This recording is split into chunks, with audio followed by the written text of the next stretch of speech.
भगवान महावीर स्वामी का 26वां जन्मोत्सव, जिसको हम जन्म कल्याणक के रूप में मनाते हैं। जन्म कल्याणक का अर्थ होता है वो आत्मा जिसका जन्म कल्याण के रूप में हुआ और ये अंतिम शरीर जिस शरीर में से इस आत्मा ने कल्याण को प्राप्त करना है, ऐसी अवस्था को जन्म कल्याणक कहते हैं।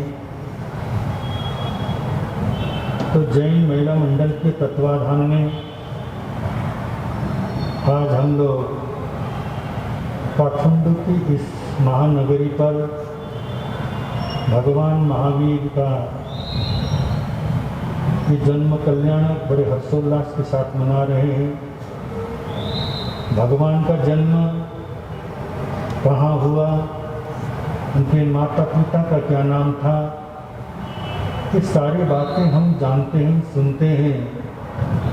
इनसे हमें इतना विशेष महत्व नहीं, महत्व इस बात का है कि महावीर ने हमें क्या दिया और महावीर से हमको क्या लेना है और क्या ले पा रहे हैं। महावीर का जीवन कैसा था, महावीर ने जो संदेश, जो उपदेश इस जनमानस के लिए दिया, तो उस उपदेश को हम अपने जीवन में कितना अंगीकार कर पा रहे हैं, ये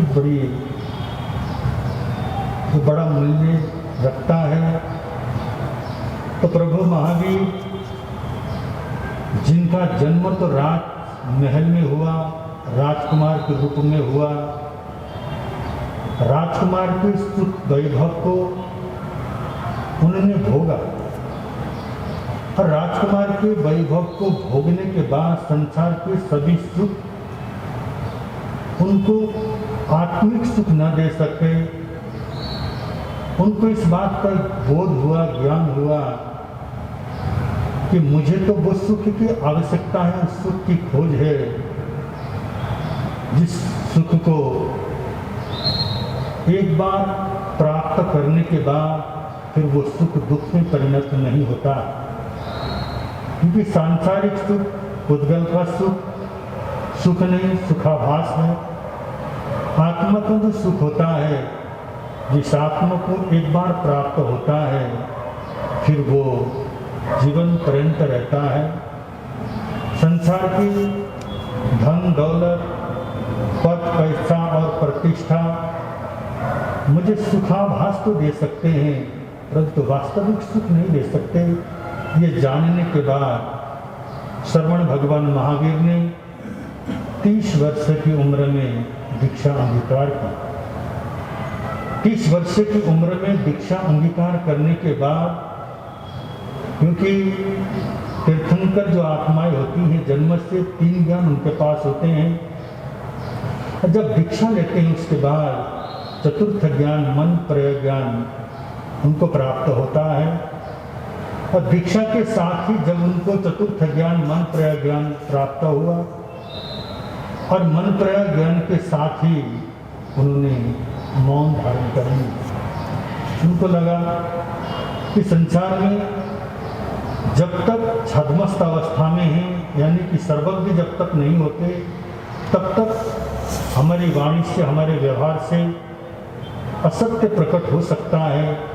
इसलिए उन्होंने जब तक पूर्णता प्राप्त नहीं की, जब तक केवल ज्ञान केवल दर्शन की प्राप्ति नहीं होगी, आत्मा पूर्ण रूप से शुद्ध नहीं होगा, निर्मल नहीं होगा, तब तक मैं किसी भी उपदेश को नहीं दूंगा। किसी को उपदेश देने से पूर्व मुझे सर्वज्ञ होना आवश्यक।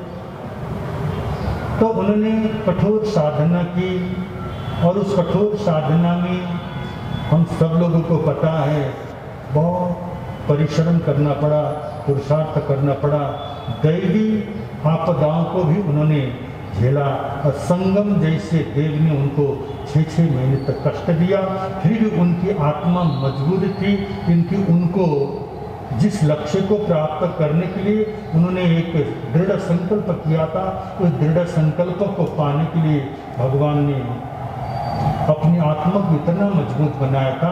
देवताओं के द्वारा दिया जाने वाला वो उपसर्ग उसको भी बड़े संभाव से सहन किया और 12.5 वर्ष के बाद उनको केवल ज्ञान और केवल दर्शन की प्राप्ति हुई।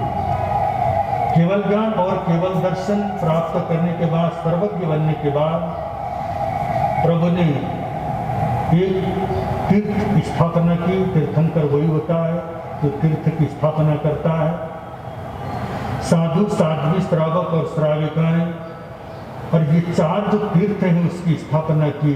और प्रभु ने जब प्रवचन देना प्रारंभ किया तो उनका बहुत बड़ा विशाल एक धर्म संघ बना, जिसमें 14,000 साधु, 36,000 साध्वियाँ, 1,59,000 श्रावक और 3,18,000 श्राविकाओं का विशाल एक धर्म संघ बना।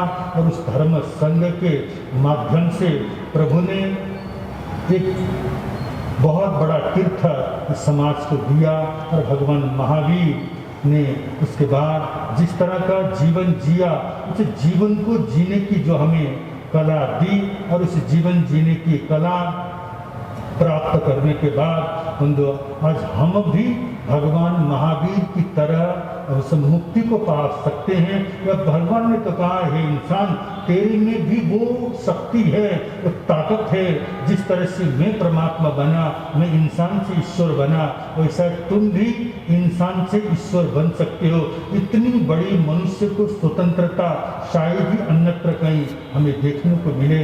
इस तरह से प्रभु ने मनुष्य को संबोधित करते हुए कहा, ये मनुष्य तुम क्या करो, पुरुषार्थ करोगे तो तुम्हें भी आत्मिक सुख प्राप्त हो सकता है। ऐसा ही भगवान महावीर की हमने अनेकों जयंतियां मना ली, परंतु हमें ये सोचना है कि भगवान की जयंती हम मनाते तो प्रतिवर्ष हैं, परंतु प्रतिवर्ष प्रभु ने जो हमें दिया है उसको हम कितने अपने जीवन में अंगीकार कर पा रहे हैं। क्योंकि प्रभु या भगवान की जय बोलना तो बड़ा आसान है, परंतु उन्होंने जो हमें दिया है उस दी हुई चीज़ों को अपने जीवन में अंगीकार करना ये बड़ा कठिन होता है।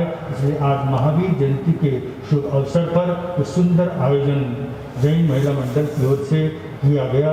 मैं सभी महिलाओं को भी बहुत बहुत साधुवाद और धन्यवाद देता हूँ। इसी तरह से भगवान महावीर के शासन में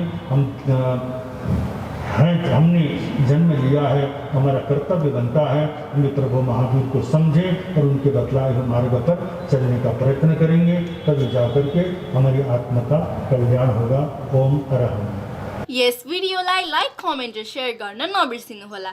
फेरि यस्तै रोचक भिडियोहरू हेर्नका लागि यस च्यानललाई सब्स्क्राइब गरेर घन्टी बजाइदिनुहोला।